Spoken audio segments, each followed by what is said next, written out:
Welcome to the Live Greater podcast series.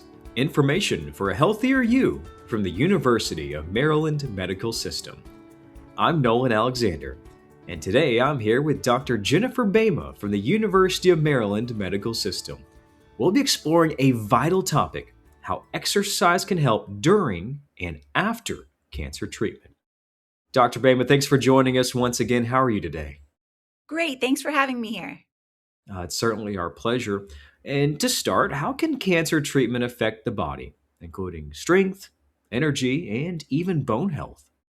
Cancer treatments such as chemotherapy and radiation can affect strength and bone health by causing weakness, numbness and tingling of the hands and feet, fatigue, and decreased endurance.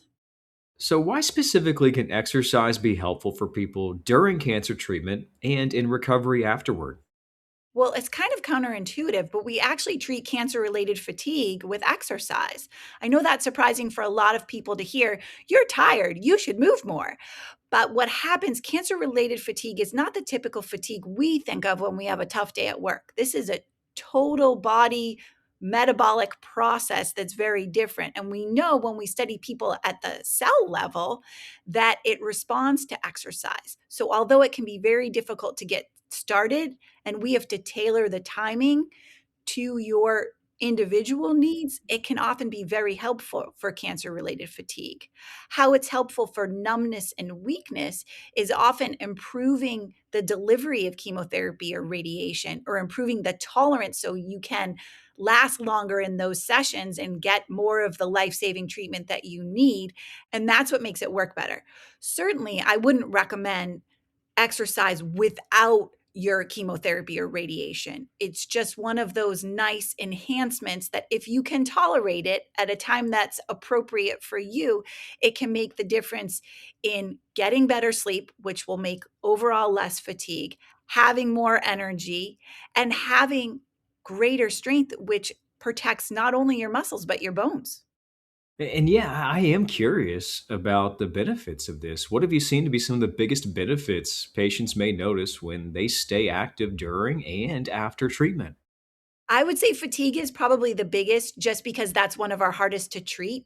And so many of the treatments cause this problem. And not only do the treatments cause this problem, a lot of the medications we use to treat things such as nausea, which can occur with treatment, cause fatigue. So it's kind of a double problem in that it can be related to the cancer itself, it can be related to the cancer treatment, or it can be a side effect of the medications we are using for the cancer treatment. So that's because it's one of the more common deficits.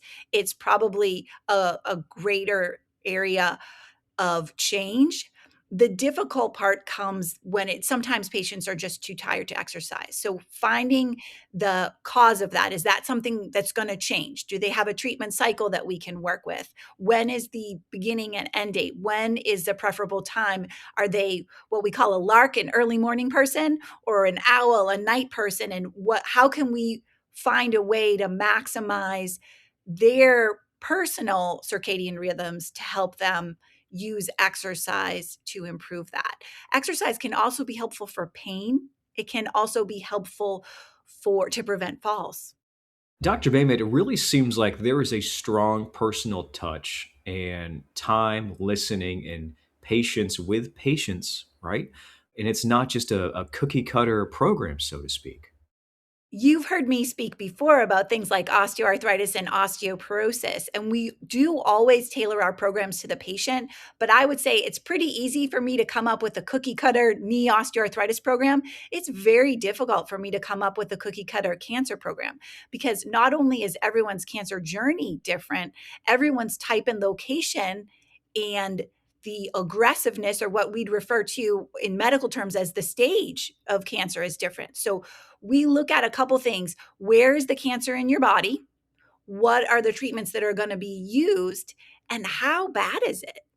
To determine what exercises are best for you and when. And, when in doubt, I always ask the patients aren't going to do something that is making them feel bad. So I try to figure out, working backwards with cancer, what's making you feel bad? Can we fit exercise in there? Well, if we can't now, please come back and see me when we can. That certainly makes sense. So I'll reverse it a little bit and say, in general, what types of exercise are usually most helpful for people with cancer? In general, we're looking at aerobic strength training and balance. And a lot of times I'm looking at what do you like to do? So if I have a patient who really enjoys cycling, that's a popular pastime here on the Eastern Shore, the beautiful Eastern Shore of Maryland. We want to get them back to cycling and we want to do that in a way that is helpful and appropriate for them. So aerobic can be anything like walking or cycling. Strength training doesn't have to be with weights. It can be with exercise bands or with body weight. And that can always be tailored to the individual size and gender of the patient.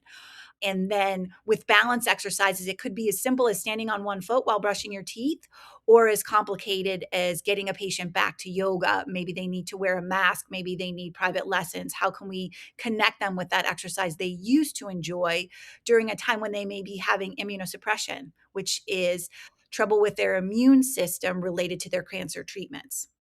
So if someone feels exhausted, they feel weak, or maybe overwhelmed during treatment, how can they start moving safely? Please ask your providers. We're always here to help. As a physiatrist, my enjoyment in life is connecting people with exercises that are helping them. But certainly, we want the opinion of your medical oncologist. We want the opinion of your radiation oncologist. We want the opinion of your surgical oncologist when is appropriate. A lot of patients with abdominal surgery do better. They get out of the hospital faster if they're having exercise. So their surgeon has an interest in them walking around more too, because then they have less complications from that surgery and everybody's happier. So if treatments it's weakened the bones or it's increased fracture risk, are there times with that when exercise should be modified or avoided? Absolutely. So we always want to make sure a patient doesn't have a pathologic fracture. So how is that different than a stress fracture and osteoporosis fracture? So I'm going to back up because I work with orthopedic surgeons and we see traumatic fractures. So traumatic fractures are when you have a significant fall, a fall from a height, not a fall from standing. When you have a significant fall or a very hard surface or a high velocity trauma, that's what we call a traumatic fracture. When you fall from standing and you break something, that's usually an osteoporosis or a weak bone fracture. Pathologic fractures are a whole different category, and those are when the bone is weakened by the cancer itself and then you break at a time or place we didn't expect you to break, but not necessarily because of osteoporosis. You could have osteoporosis in cancer, but sometimes you just have cancer, and that's how the cancer is found from a fracture. So that's something I can help the patients with is where is it appropriate to image to look for that fracture, and how do we figure what tests are best to help figure out if you have a fracture, because certainly we don't want you exercising a broken body part. It just seems like this is a comprehensive effort by so many people. So how can patients work with their cancer team, physical therapist, or a rehab specialist to find the right exercise plan for them?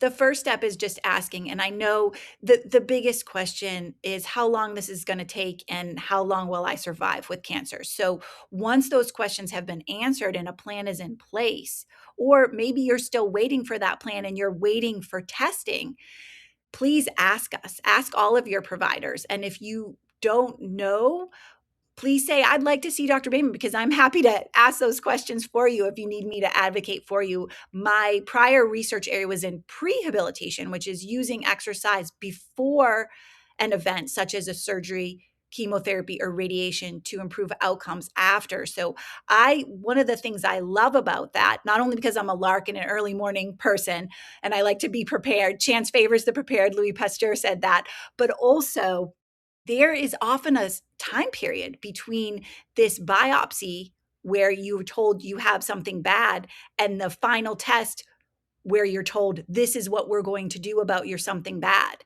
So I have experience in seeing patients during that time period. If you would like to have exercises before an intervention, we can help with that also.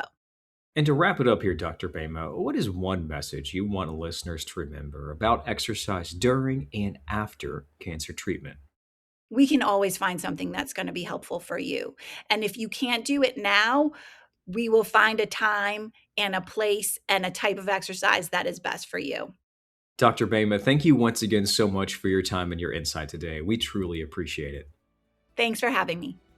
Listen to more at umms.org/podcast, YouTube, or your favorite podcast platform.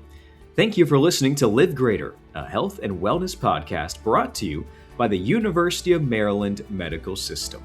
We look forward to you joining us again, and please share this on your social media.